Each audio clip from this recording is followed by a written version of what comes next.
Thank you, Arctic Acoustic. I love the music. Welcome back to Hanging with History. This is Season 1, That Miracle That Happened, That One Time. And this is Episode 5, Thor's Hammer and Fork. Last week we talked about how Viking raids would have started, how land hunger resulting from good times, resulting from better weather than we have today, combined with ancient technology drove people, first possibly from Norway, to settle in the northern islands of Britain, and some serious raiding went along with that early settlement. And this was just the beginning of England's case of Vikings. And today we're going to welcome Dragonslayer to the program. She's a person that everybody loves, and her major claim to fame is that she was once told, Vikings aren't real. We also know that there was raiding in southern England around this time, near the year 800, but we don't have specifics. How did Europe react to this? Did they mount a crusade to help England? Did they send help or humanitarian assistance at all? Well, nothing like that happened at all. In those days, people didn't help others a couple of provinces over that way, much less in far-off countries. You know the way that we send an aircraft carrier to help an island in Indonesia hurt by a tsunami? Or international aid quickly arrives from all over the world to less remote places with airports and disasters? It's a product of the miracle that happened that one time. You have to be rich enough to be kind and caring that way, and it was the miracle that made being rich enough possible. When you think back to early efforts in international aid, and for some reason my mind goes back to U.S. assistance to the Soviet Union in the early 1920s, when the first Soviet experiments with communist organization and methods led to a widespread famine. That wasn't a natural disaster, it was man-made, caused by Marxism. The U.S. and the parts of the West that could afford it organized relief that was rapidly effective. This was Herbert Hoover's second big famine relief operation, and Lenin learned his lesson and backed off trying communism in farming. Most, but not all, of the great famines in the 20th century were man-made. The Belgian famines in World War I, the Russian famines in the 20s, and the even worse Russian famines in the 30s. And the worst example of all is the Great Leap Forward in the 50s in China.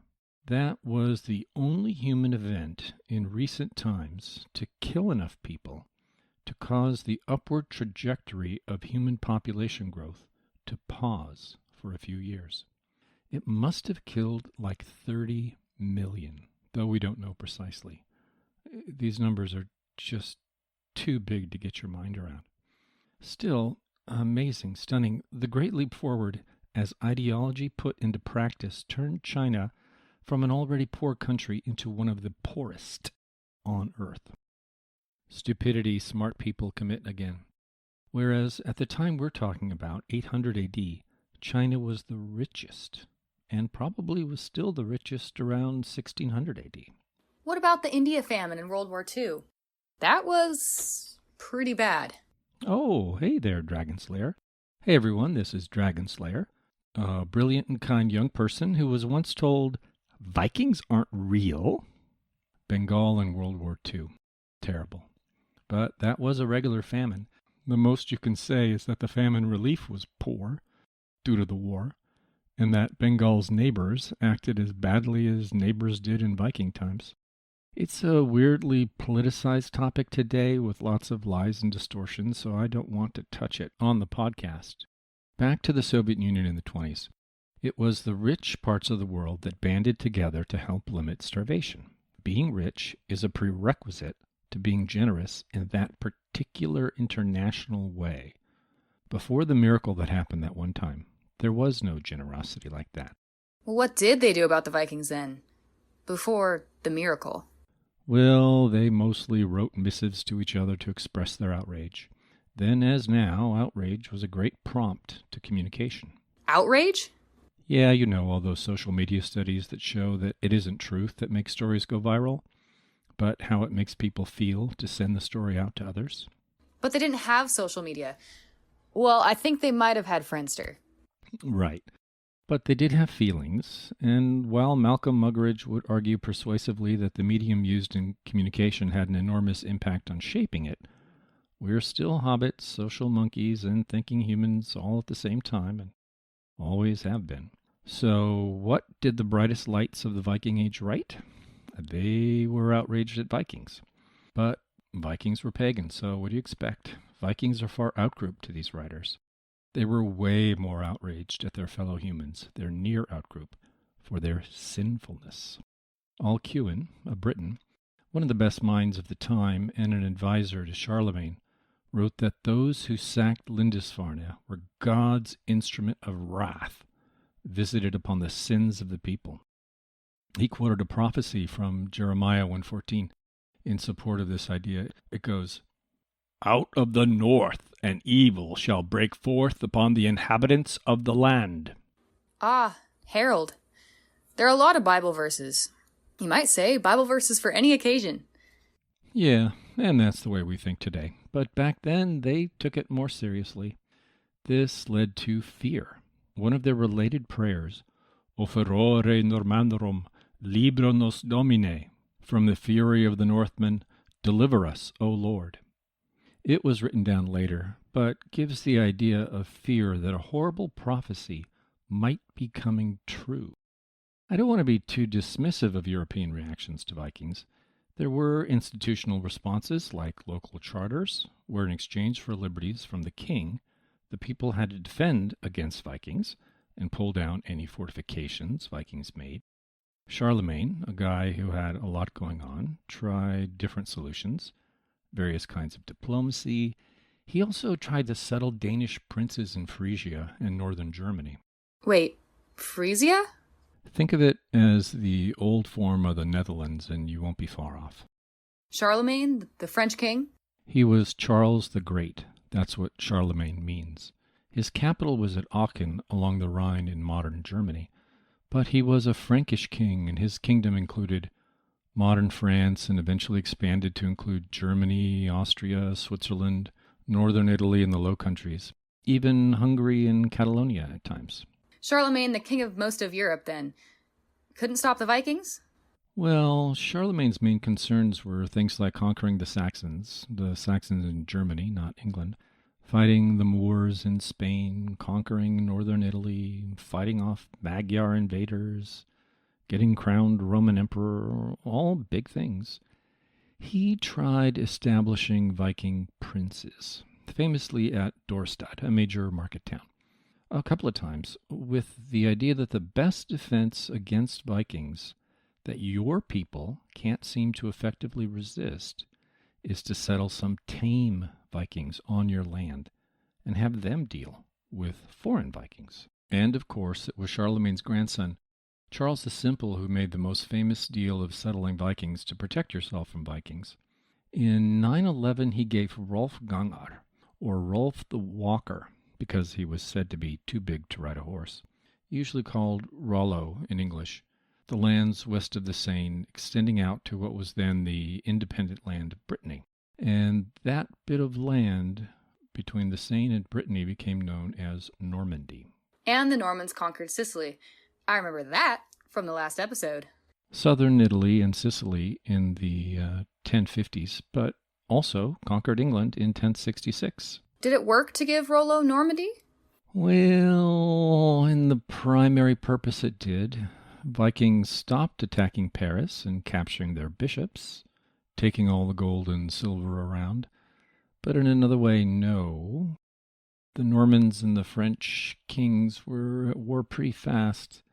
The Normans never forgot their Viking heritage. They seemed to love hosting Vikings, who were going raiding farther afield in France and Spain. Also, Vikings raiding England were heavily using Normandy as a base. And given the way that Normans just seemed to love Vikings, there had to be Normans in those groups of Vikings raiding England, right up until the Viking conquest of England. Wait, Vikings conquered England? I never heard of that before. Yeah, in a future episode, maybe we'll talk about some reasons you've never heard of it. It influences the unusual way the podcast is covering the Viking arc. And we would be jumping way ahead in our story of the early raids, but ultimately, yeah, the Vikings conquered huge amounts of land in England, settled down to farm, just as they meant to all along. And then when the Saxon overlords of England screwed up big enough, in the usual stupidity, smart people commit kind of way, they got forked. Forked? Royally forked. By Svein Forkbeard, King of Denmark, who took over as King of England by conquest. Then his son Knut became King of England, and two of Knut's sons were also kings of England, until there was a pretty integrated Anglo-Scandinavian nobility running things. The last English king, Harold, had 5 brothers, 3 of which had Scandinavian names. Harold is a Norwegian name. Well, it's my name, and the current king is a Harold, and so was the very first one, Harold Fairhair.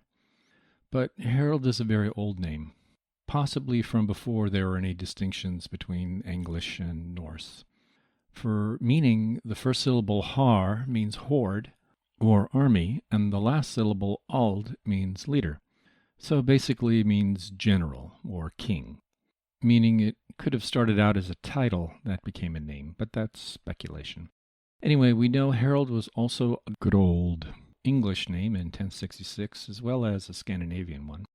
The thing that interests me is that you had this leading family of England, the Godwinsons, and they gave their children a mix of English and Scandinavian names, and Harold, which was both, and it was just something people did around then.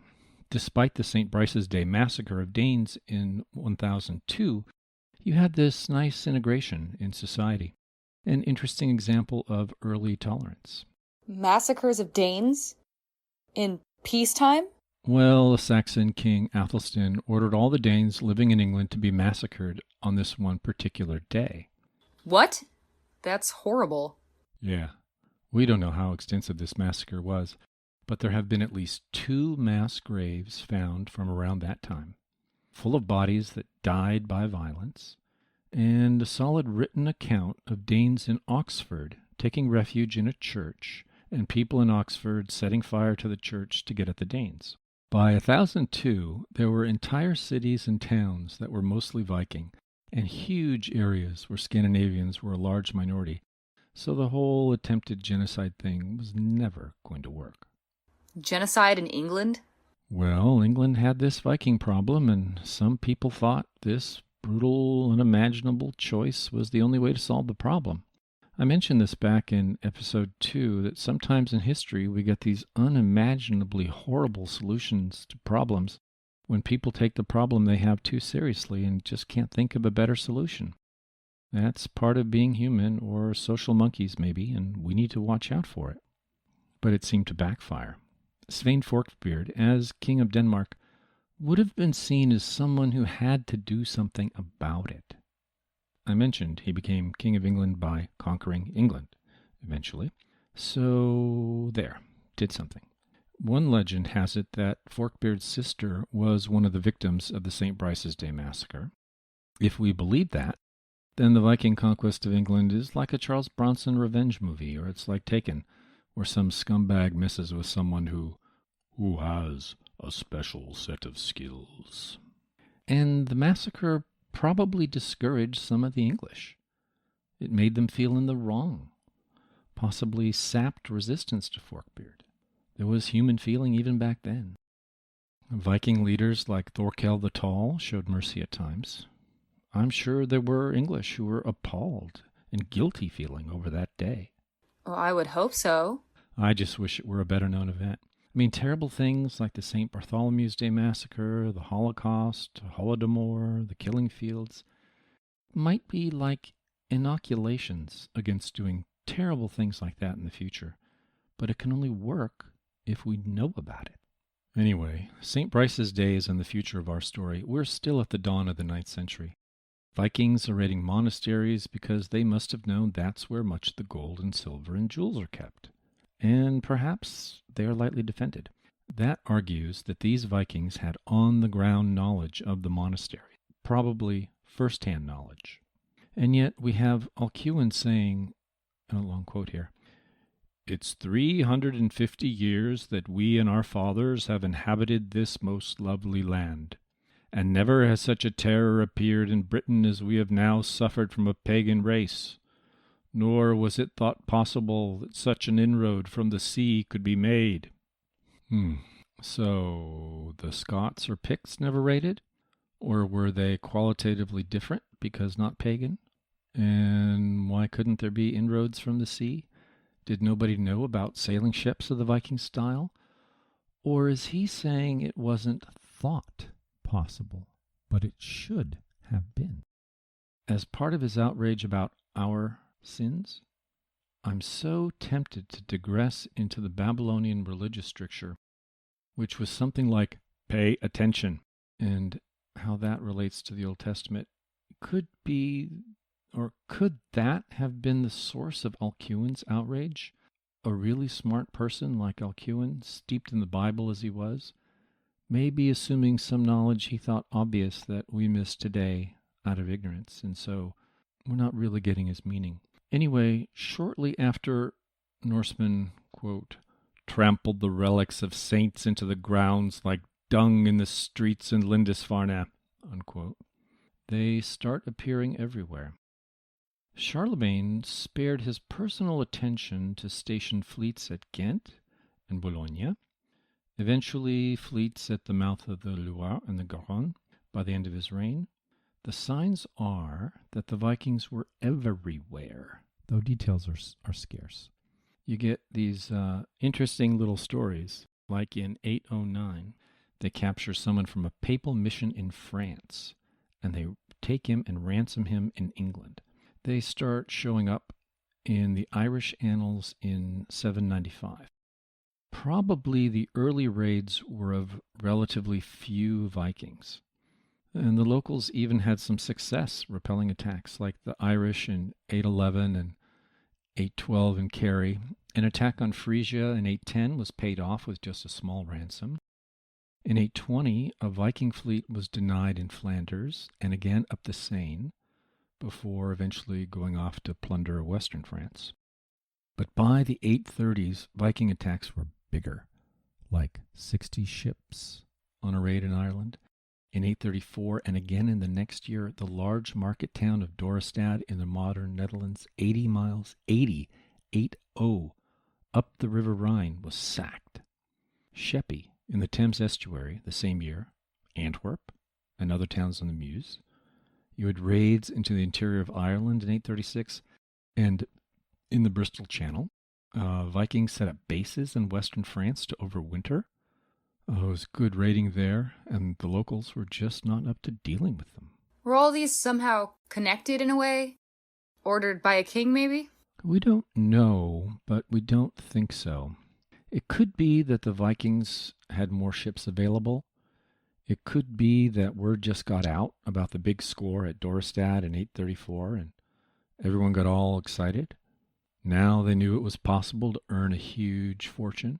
Or maybe it just became fashionable, or maybe we're seeing an increase in land hunger as described in episode 4. Anyway, Dorestad was hit 3 times in 4 years, and Louis the Pious, son of Charlemagne, lord of all he surveyed, was pissed. He went there and ordered a great council to be held, demanding to know what is up. He had already had a fort-building program and a local fleet. And why didn't this work? The answer they came to, and we have this from the Annals of Saint-Martin, was that it was just impossible to fight them. And we look away when we see them. And if we hear they are in the west, we sail east. That kind of thing.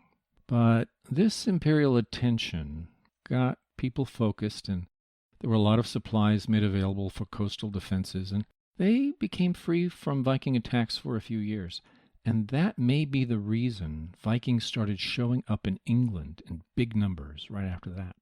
Big raids on southern England in 840, and Romney Marsh in Kent, 841, East Anglia and Suffolk. Next year, London. There's a long list of attacks in England for years, with the most interesting being big ones in Northumbria in 844, and the first known overwintering on the Thames in 851. But they'd been overwintering in Ireland before that, and eventually they founded Dublin as a base and trading city. Wow, Vikings found in Dublin. That's amazing. Yes, Vikings founded a lot of towns in Ireland. Dublin, Wexford, Waterford, Cork, Limerick, which became the first big towns in Ireland. They did that instead of raiding the interior generally, and it was said that if an Irish king could get some kind of tax on a Viking city, call it protection money, because in some ways government can be mafia-like, it was worth the overlordship of 20 kingdoms in the interior. The Vikings were mostly moneymakers in Ireland. Trade increases wealth, remember, usually. Unlike England, in Ireland, they just became another faction in the Irish politics of the time. The raids on France up the Seine and other rivers seemed to be the most profitable around this time. In 845, an attack on Paris was bought off by paying 7,000 pounds of silver, a staggering sum. Over the next years, all the major rivers, even the Rhone, saw Viking attacks. Oh, the Rhone River attack is a great story by one of the sons of Ragnar, because these Vikings sailed through the Straits of Gibraltar, fought Moors in Spain, took cities and slaves in Morocco, overwintered in the Mediterranean for 3 years, sacked a city in Italy. I would love to tell that story, but it doesn't connect to the miracle. By 851, Vikings were wintering on the Seine, like they were wintering on the Thames. And it's tempting to talk more about Vikings in France. I mean, sacking Nantes, Orléans, Tours, raiding Blois, Le Mans. But we're supposed to be talking about England's case of Vikings. That's what matters to the miracle. So more on that next week, after conversations with Cammie.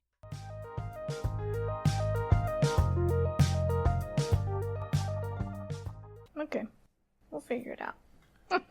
Hey, Cammie, you've had a chance to listen to episode 5. Do you have any reaction?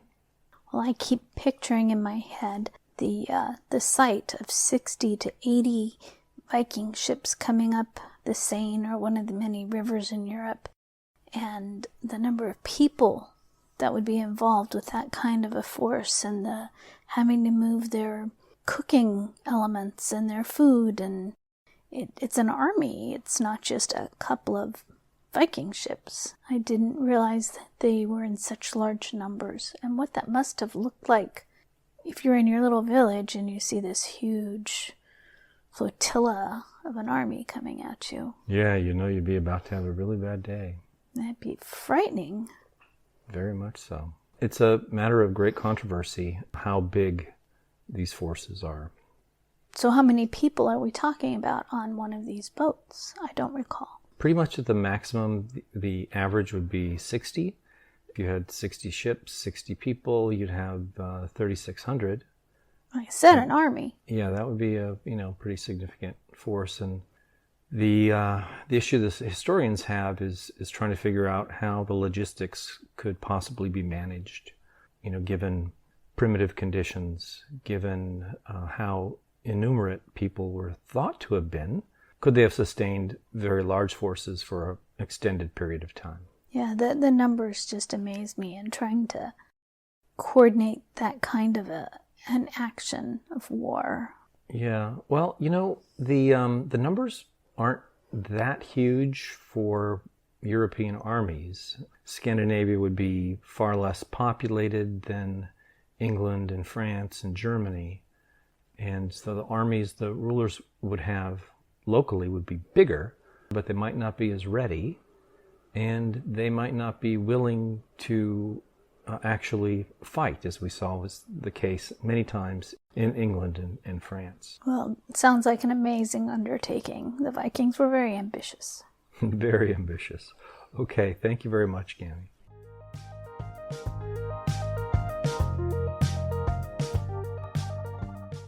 Please click subscribe or follow on your podcast app. If you like the podcast, please tell a friend about it. If you don't, please tell an enemy. Thank you for listening. If you'd like to discuss anything covered in the episode, please feel free to email me at hangingwithhistorypodcast at gmail.com.